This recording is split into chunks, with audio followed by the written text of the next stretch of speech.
I helped a lot of people get cancellation through public service loan forgiveness, even though they didn't think they qualified. A lot of people don't know whether they work for a qualifying employer or not. And one of the requirements is that you're a full-time employee by a nonprofit or government entity. It can be at the federal level, state, local, tribal, city.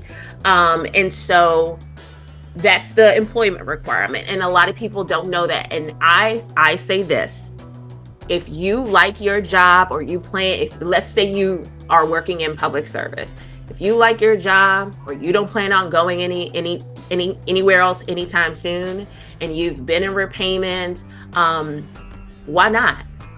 It doesn't cost you to apply to the program. It doesn't cost you to apply for forgiveness. Go ahead, enroll in the program, get on the lowest payment plan possible, and let it ride out while you collect your paycheck and do other things. And then 10 years in repayment in that program, your loans are gone. Welcome everybody back to another exciting show, the About That Water podcast, where I have an amazing person who is going to talk to us about student loans. And I cannot say this enough. Thank you so much for coming on. Nika Booth, please give a round of applause for her. What's up, Anthony? Thank you so much for having me on today. I know it's been so long, and ever since I met you, like we had so much energy, and I was like, who is this person? But I'm gonna try to match my energy. I cannot match your energy for nothing. Oh, stop. No, we're good. No. Like, I think the first time I met you was it was at an event that Jenny and Tiffany spoke at. And then we caught up again at FinCon, and it was a whole vibe. So your good times. I love your energy. You do a great job at matching, by the way. And so I'm excited to get into it. Yeah, so let's go on and get into it, because student loans right now is already complicated as heck. A lot of people right now are either paying their student loans and just really don't know what to do with the rest of their lives because they didn't budget for how much it is. And it's so complicated. So can you just kind of talk about, like, do you even know why it's so complicated? Yeah, because they made it that way. So it's primarily complicated because the system, I'm not going to say that the student lending system was set up for our demise from the very onset, right? But it's hard not to say that. You couple that with the way the economy is, and if I'm being completely honest, Black Americans have a different experience with student loans because we have all these other systemic barriers and inequities that make it very challenging to navigate that system, especially after graduating or leaving school and entering into repayment. And then, to be honest, nobody read their promissory note. Like, as an 18-year-old, right, graduating from high school, going into college, all I was focused on was paying, finding a way to pay for college. And my family didn't have the money, so student loans was the only way we could go. And there was this push to go to college, it's good debt. So I skipped right on past the promissory note, and it's like, okay, where do I sign? I just want the money because I, and I'm sure a lot of people had this pressure, especially as first generation college students, to go, right? So no one was paying attention to that. But I have not read a promissory note still to date, even with my work in student loans. But there's a lot of details in how student lending, student loans, and repayment works, the terms and conditions for each of the loans that we decide to take on to fund a higher education. And this is why we're kind of caught up in this web of miscommunication and suffocating debt, and debt that just doesn't seem like it wants to go away, even if we're making payments for years. And it's because of the way student loans are structured. Student loans, and I don't want to let me know if I'm going too far into it, but student loans accrue interest in a way that it's called capitalized interest. And student loans are the only type of debt, not auto loans, not credit cards, not mortgages, that has interest accruing. And then if that interest isn't satisfied or paid with your next payment, it gets added onto your loan balance. And then that new balance, which was your original balance or the balance before, plus the new interest, that starts to accrue interest as well. And so this is how a lot of people have seen their student loan balances balloon over years, even though they're making payments, they're not making the progress. And so there's a lot of, it's very nuanced. There are a lot of layers in this whole student loan system. And unfortunately, many of us are caught in the middle of it, not being able to really get ahead. Yeah, and that's one of the things that I found myself inside that whole mix as well. Yeah. Is because being the first time to, I guess you could say, in my immediate family to actually do my master's degree, Mm-hmm. and going through that program, that process, I was like, okay, I finally understood what the heck student loans were Yeah. after my undergrad. But I was like, well, let me try to defer it some more. So let me go ahead on and go get my master's degree. Mm-hmm. So help me out to figure out to get a job that will pay enough to Yeah. actually cover it. Because I think at the time it was like $1,000 in the income based Okay. repayment plans. Yeah. Yeah. So it's ridiculous. It is. And the crazy thing is that adds to all this complicatedness. The news is constantly changing, especially in the last few years, which I am grateful that there's an administration that is focused on student debt, right? And trying to fix the issues within the system. There's still a whole lot more work that needs to be done. But it's ever changing information. And then there are 50 million repayment plans. And it's hard for people to know when the information comes out, what applies to them, what doesn't apply to them, and really trying to find like a balance in repayment and managing other financial obligations and goals. It's just like, like why, for a long time, society was like, go to school, go to school. And it's like, we want to achieve the American dream, whatever that is today or whatever that is to you. And yet student loans end up being a barrier or a roadblock now to that American dream. It's really insane. And it's definitely, why I've become so passionate. Like, you've seen on Instagram, like I use that as a way to document my own debt payoff journey. And I had six-figure student loan debt. I had like over $130,000 of student loan debt. Mm. And that page actually mirrored my debt payoff journey. And once I got to deciding what to do with my student loans and how I was going to tackle them, I started to like dig 10 toes down in everything that was coming out about student loans because it applied to me. But then I realized, why they write this mess so complicated? Nobody understands this. Let me go ahead and read it, Mhm. bring it, take it all in and break it down so that people know like what they're talking about and what actually applies to them and how to apply it.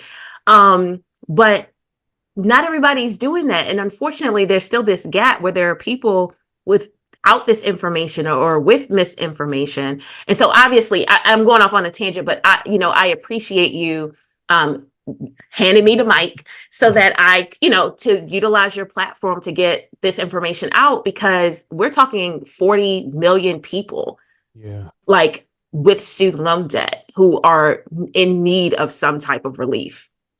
So how did you like what are the some of the key things that you found that were helpful or resources that people could take advantage of today? Studentaid.gov. Now, I Okay. say that it's a great, like, normally government sites are trash, right? They But are. studentaid.gov really is like the repository for all things federal student loans. And I definitely need to caveat that when I talk, I'm mainly talking about federal student loans. And that's just because there's so much more going on with them. And there's so many more options for them versus like private loans from like a bank or a lender. And so studentaid.gov is the resource that I tell people to go to. It's actually very well written on there, but you can find everything from your personal dashboard to finding out who your loan servicer is, to seeing what loans or what type of financial aid you've received overall, including grants. It's also a place where you can determine like what repayment plan is best for you, like what to do while you're in school, kind of what to do once you get out of school. And there are some gaps, don't get me wrong, but it really is a great starting point to figuring out the mess you may find yourself in.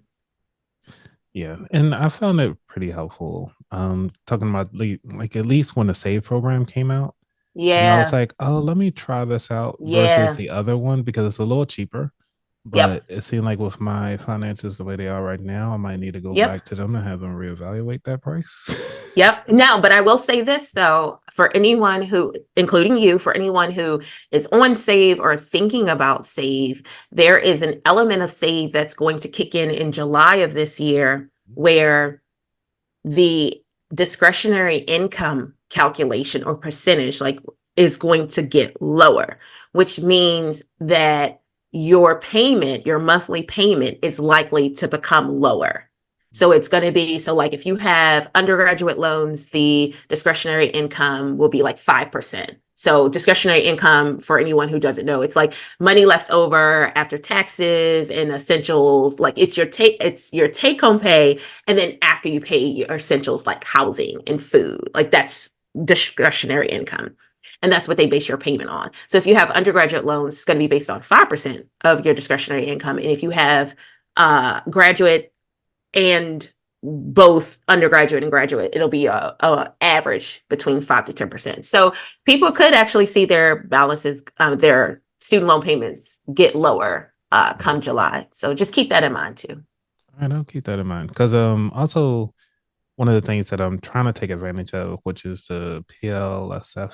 PSLF. Uh-huh. Yep. Yep. Which is a public service loan forgiveness program. You got it. And dealing with that, I have to say it's been a hassle because right now Mohila, gotta love him, Oh gosh. miscalculated Of course they did. my years of being in the service, Of in course the they public did. service. So Yeah. I gotta send them an email and be like, Uh-huh. hey, you gotta redo this. Yeah. So what is the benefits that you've seen about it? Of public service loan forgiveness. Yeah. Listen, that's how I got my loans Oh. canceled. Okay. Okay, so like I said, I was in like $130,000 of student loan debt, and no, I did not take out $130,000. I that was 20 additional $1,000, a $20,000 Wow. additional in interest. Okay. Than what I originally borrowed. Like that's what I'm talking about when I talk about the capitalized interest. That interest just kept going and going and going, and primarily it kept going because I would defer or I would put my loans in forbearance because I didn't poor money management, also just not having the literacy around student loans and how they work. So I kept putting off payments, and so that interest kept accruing. But back to public service loan forgiveness. I also was a federal employee. And at the time that I was really looking into pursuing public service loan forgiveness or being in the program and making sure each year I was doing the requirements, for the program to stay in it, the previous administration, their secretary of education was like, nah, I'm gonna put up all this red tape. I don't care Mm, if you qualify or you meet the requirements, I'm not approving you. And so the approval rating was 2%. wow. 2%.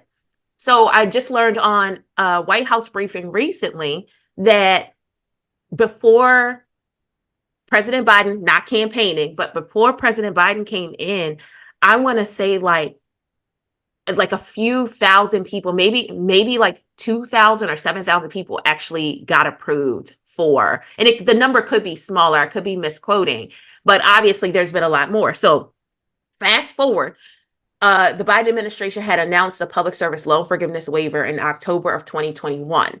And that waiver was going to give retroactive credit to people who had applied and got denied, like I said, from the previous administration's red tape, or that had periods of forbearance or deferment.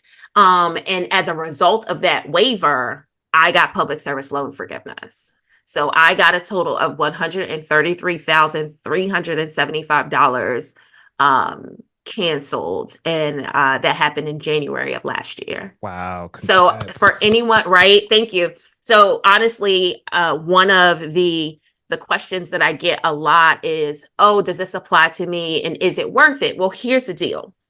I helped a lot of people get cancellation through public service loan forgiveness, even though they didn't think they qualified. A lot of people don't know whether they work for a qualifying employer or not. And one of the requirements is that you're full-time employee by a nonprofit or government entity. It can be at the federal level, state, local, tribal, city. And so that's the employment requirement. And a lot of people don't know that. And I say this, if you like your job or you plan, if let's say you are working in public service, if you like your job or you don't plan on going anywhere else anytime soon, and you've been in repayment, why not? It doesn't cost you to apply to the program. It doesn't cost you to apply for forgiveness.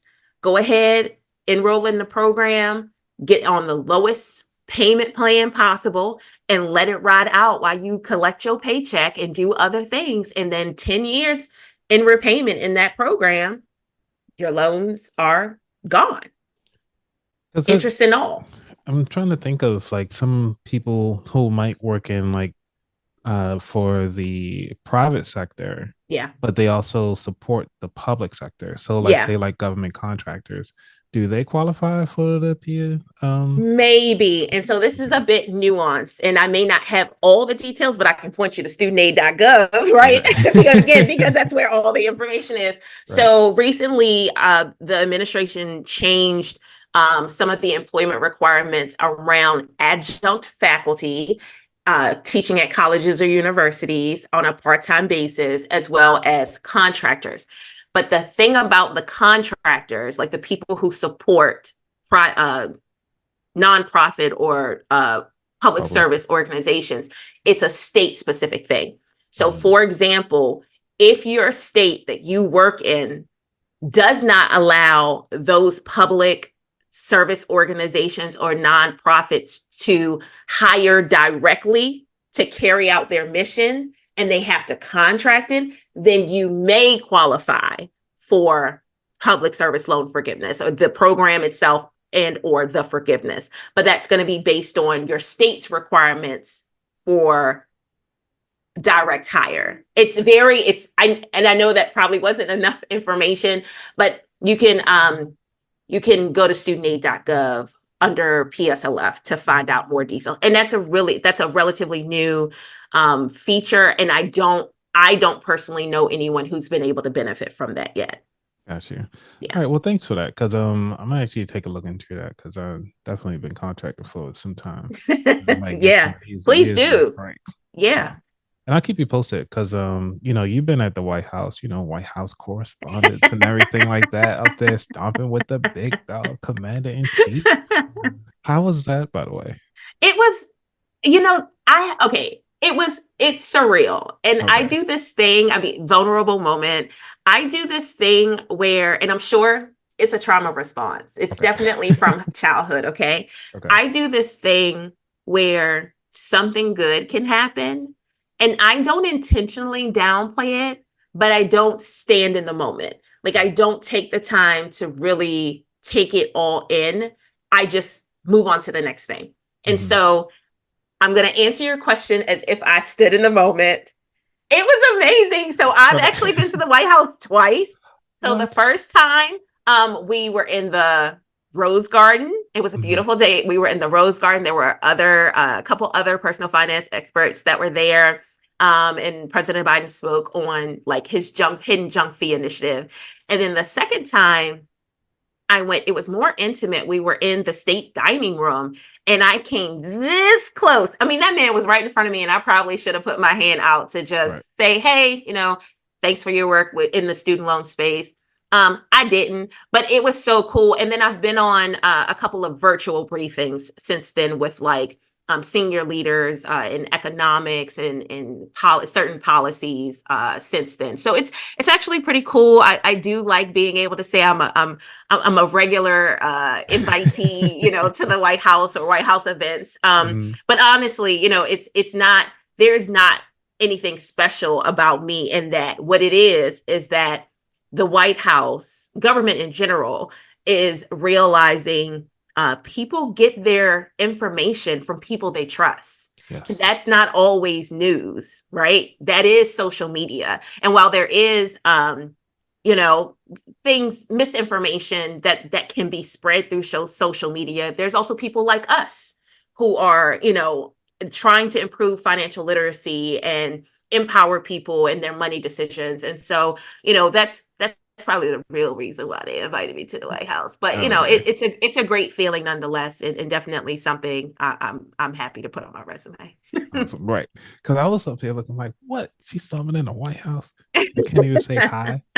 Like, we could have met for dinner or something. I Lunch. mean, listen, Anthony, I'm here in your city. Oh, Like, well, we let's can make it get happen. All together. right. We're going to make this happen. Okay, All cool. right. Go see these Let's do cherry lunch or dinner. blossoms. It works Right. for me. Okay. Now because we talked about a lot of stuff about personal finance, getting our stories together, but this part is about you. So what habits or skills that you feel is going to take you to that next level? It's about me, like Yeah. me and my money, or like me and my business. They two different things. I love the separation. How about you and your money? Me and my money. Honestly, I need to know more. I mean, I've got the basics, right? I know Mm-hmm. how to save, I know how to budget, I know how to invest to an extent for myself. I think what I really need to start leaning into, especially as I'm getting older and my mother is getting older, is planning for that. Like planning to help her, because this is also something that a lot of people aren't talking about. It's where, are you a millennial? Yes, I'm considered a Okay. millennial. Okay, I gotta make sure before I Oh throw my some god. shade. No, I'm Go kidding. ahead. But millennials have this, and I'm not saying that other generations aren't don't have this and won't go through it. But we're in this weird space where we're trying to get our stuff together, and we may have parents that aren't fully together, Yep. right? And so we have to start planning for their aging and their diminished capacity for working, or supplementing for their retirement, because maybe, like, my mom took out parent plus loans for me, and they're done, but that also meant that she wasn't able to do other things. And so at this point, I am needing to lean into someone else who has that expertise, because I don't have it in, I guess, family planning or retirement planning or long-term care, elder planning for my mom, because, like, the writing's on the wall, right? And knowing what we know now, about how money works in personal finances, I think that's the next thing. I don't know what skill that is, but there's definitely the next thing on my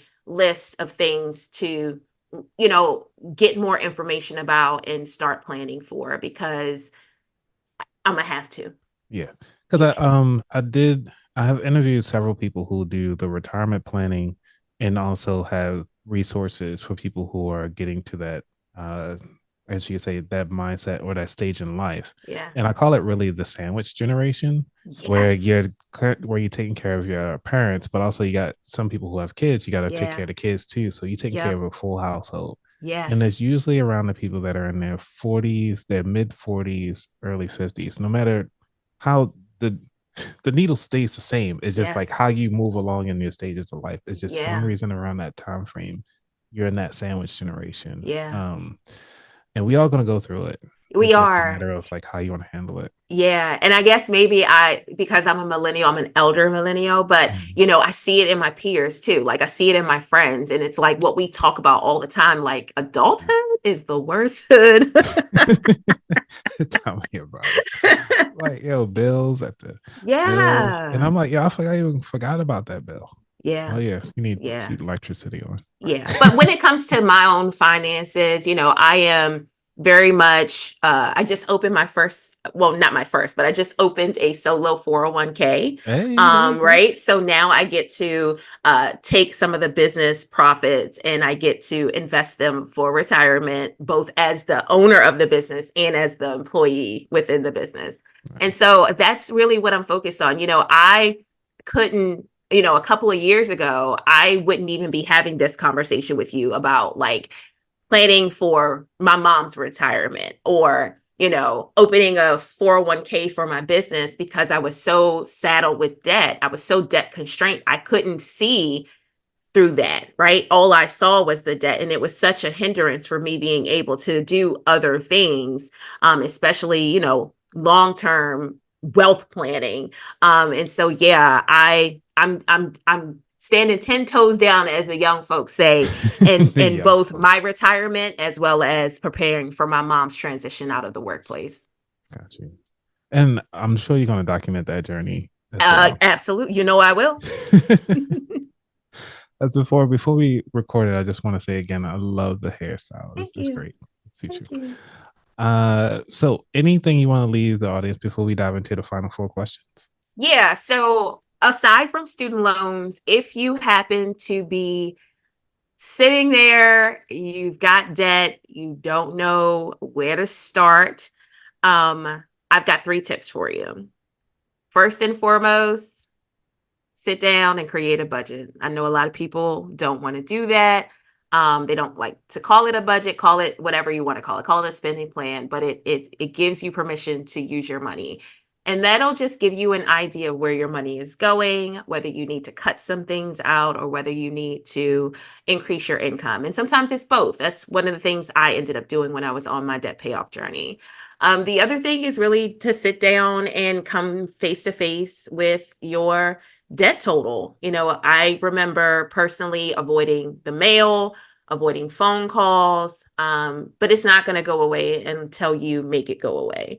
So sit down, look at your credit report, open up those that mail, open up those emails with those statements, that come, and just list all of your debt. Just tell who you owe, how much you owe, and when you owe it, like what your minimum payment is, and then develop a strategy to tackle it. You don't have to, no one's expecting you to tackle it all at once. You're only one person.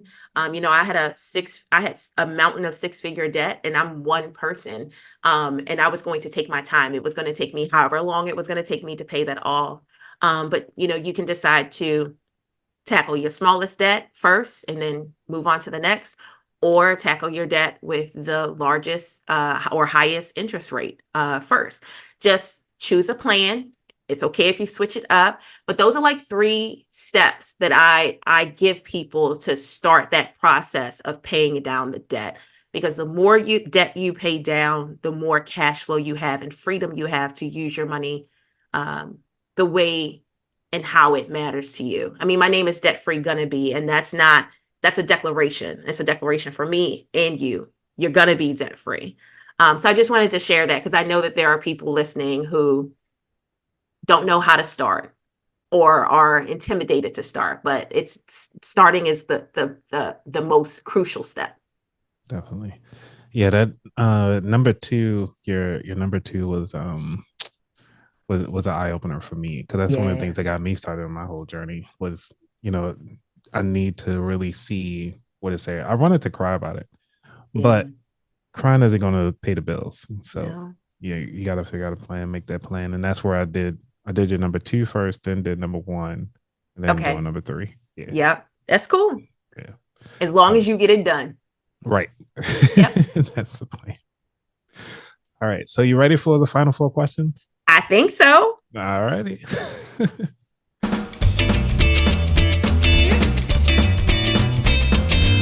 Number one, what does wealth mean to you? Options and a restful and adequate night's sleep. Yes. That's important. Right, adequate. Number two, what was your worst money mistake? Student loans, hands down. To be clear, I Okay. don't regret my education. I regret the lack of education around student loans. I took on the maximum amount of student loans every single semester and got a refund check. And I can't tell you what I spent that refund check on, but I did not, also because I was 18, did not understand the gravity of this is money you have to pay back, and life may not happen the way you think it's going to happen, because again, most of us went to school thinking, oh, I get a college degree, I'm automatically going to get a higher paying job and I'll be able to pay this back. And that is not the case for Right. everyone. And that's important to acknowledge, because oftentimes, especially when I'm talking about student loan cancellation, there are people who are opposed to it, and they'll say, well, if I paid off my loans, you can too. But we're not all telling the same story. And we don't all have the same journey, especially after graduating, even with a degree, even with a master's degree. And so I'm going to land the plane. I just regret my lack of knowledge around my student loans. I would, if I did it over again, I probably would have exhausted every opportunity I could, like grants and scholarships, or delayed going to school and not giving into the pressure of going. And then if I needed to take on student loan debt, I would have taken only what I needed if I had to do it over again. Man, if I had to do it, yeah, I probably would have never went. That Because too. I mean, it's like, thinking about it, like, yeah, the pressure, it's a lot. yeah. And then some people, I mean, I'm grateful that I use my degree in my day to day, but there are people who don't. And so Mhm. it's, in a frame somewhere, sitting in a closet or in the basement or something. I mean, well, at least yours is on display, you Yeah. know? But imagine, still paying for a degree 10, 20 years after you've graduated and you're Mhm. not even using it. Yeah. I don't know. And that's one of the things that, because I graduated with elementary education, and the teachers don't get paid that much, but yet they require the most education. Oh my So goodness. you got to really create a master's, and even to be like a good principal, you need a master's plus Hmm. additional education. Yeah. And then if not that, then to even be a professor at a college, like you have to have, yeah, you can be a master's, but you have to be an adjunct to then finally get your PhD. And it's like, Yeah. to make the same amount as a engineer coming fresh It's out of crazy. college. Yeah. That part. It's Yeah. crazy. Yeah. We need to probably just another episode just to ROI on education. Listen, I'm here for it. All right. Number three. What is your favorite financial or non-financial book? Definitely, it's non-financial. Definitely boundaries. I learned a lot reading that book, especially how a lack of boundaries shows up with how you use and treat your money. A lot of us, just going back and speaking about, the sandwich generation, um, a lot of us also don't have clear or healthy boundaries with family and friends, mainly family, when it comes to money. And that book was a game changer, because just because somebody calls you up and says, hey, I'm short on this, can you give me money? Like, regardless of their relationship with you, it does not give them you're not an ATM. It doesn't give them automatic access to your money. And having a healthy boundary to be able to communicate whether you can or can't, and what your stipulations are around that. Like, I will give this to you, but, or I will give this to you, and I need you to do this in return. Like, I think it can help ensure that, again, you keep more of your money, because that should be the primary goal, to keep more of your money for the things that you need it for, not Right. somebody else's emergency. So I would honestly say, even though it's not a financial book, boundaries definitely cross into various aspects of life, including your finances. Yeah. I have so many episodes on boundaries. Yeah, I mean, that It book, if I keeps was coming to up. if I was to go get that book for you, like, you would see how many pages have been turned, folded in, highlighted. Like, it was just so, I think I cried actually reading it. Oh. Yeah. But now I'm the boundary queen. Like, yo, can I borrow $5? No. No. And that is a complete sentence. No. Right. Yeah. Nice. Let's see. We'll see who takes care of the tip. Can you get good? No. Can we split the bill? You No. got a drink. I didn't. No. Oh, that's a whole nother. All right. Yeah, we're gonna Listen, have bring me back on. We gotta bring you back on. Number 4. Yeah. What is your favorite dish to make or eat? Oh, not and eat or Okay, eat. or eat or eat. Dang. Okay, so friend, I'm gonna tell you this thing about me, okay? Okay. I am a Taurus. I am a foodie through and through. I will travel for food. Yes. But what happens is when I try something like it's new from not necessarily the cuisine is new, but the place might be new, I will hyper fixate on that joint for a minute. Okay. So recently I went, I'm not going to share the restaurant name because I'll need everybody trying to get there and then I won't be able to get a reservation. But I went to this spot that is North African, Middle Eastern cuisine, right? Mm-hmm. When I tell you, oh, it was so good. Anyway, so I would say my favorite type of food to eat is anything not American. It is usually something that is ethnic. So it's Ethiopian, Middle Eastern, Mexican, it's something like that. Thai, Vietnamese, it's something ethnic. And I love food so much. It's such an experience for me. I can't really pinpoint any particular, like I'm not picky. I'll try anything at least once. Yeah. I just like to eat. Okay. But my favorite thing, and I know you said but my favorite thing, I'm basic. Okay. Wings in the air fryer. Let me tell you something. You spray a little oil on them and you season them up. You know, if you ain't sneezing, it ain't seasoned. Yep. Pop them in. That's like my go-to air fryer wings. They get so crispy. So what's your go-to seasoning? So okay, so it depends on how I'm feeling. Half the time I just grab something and don't even know where I'm grabbing. But it's obviously the base, which is sea salt, garlic powder, onion powder, cayenne pepper. Ooh. That's the base, right? Okay. But I also have like seasoning mixes from different places or places that I've traveled to.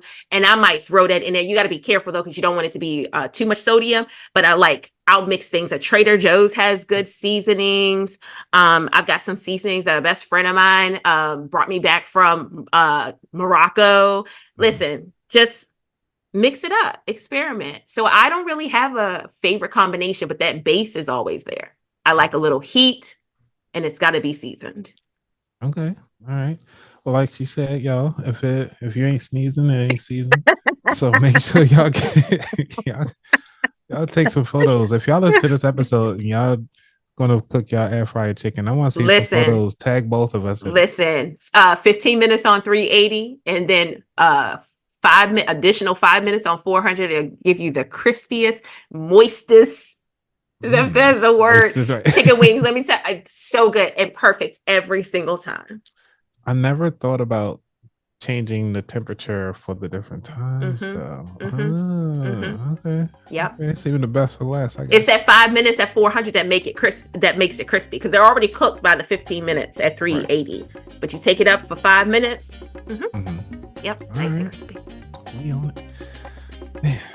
All right. So thank you so much, Nika. Thank you. This has been amazing. So we finally get to do this. I know, right? And I expect a lunch or dinner invitation shortly after. Yes. Okay. All right, everybody. Y'all be safe. Be out. Bye. Peace.